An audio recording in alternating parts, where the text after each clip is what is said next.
பறவையின் கீதம். இதை எழுதியவர் ஆந்தனி டி மெல்லோ, கண்ணதாசன் பதிப்பகம்.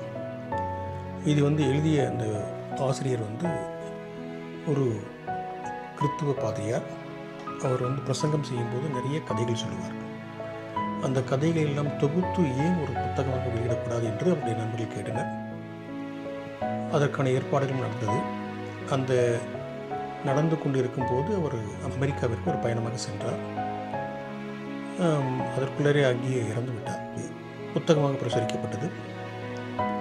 அந்த புத்தகத்தில் உள்ள ஒரு சில வார்த்தைகள், உள்முகத்தேண்டலை தூண்டும் உன்னத கதைகள், நம்மை நிலைக்குலைய வைக்கும் தடுமாற்றங்களிலிருந்து மீளும் உபாயத்தை, என்றும் எப்பொழுதும் விழிப்புணர்வும் வாழும் பக்குவத்தின் நிறைவை, நிம்மதி அனுபவிக்கும் கலையை நமக்கு சின்ன சின்ன கதைகள் மூலம் கற்றுத்தருகிறது பறவையின் கீதம். வாழ்க்கை பயணத்தில் வெவ்வேறு திசைகளில் எதையோ தேடிக்கொண்டிருக்கும் நாம் நமக்குள்ளேயும் தேடி பார்ப்பதற்கு திசை காட்டுகிறது பறவையின் கீதம். பறவையின் கீதம் சொல்லும் கதைகள் உள்முகத்தேடலை தூண்டும் உன்னத கதைகள். நீங்களும் முயற்சி செஞ்சு பார்க்கலாம். ஒரு அற்புதமான புத்தகம். நன்றி, வணக்கம்.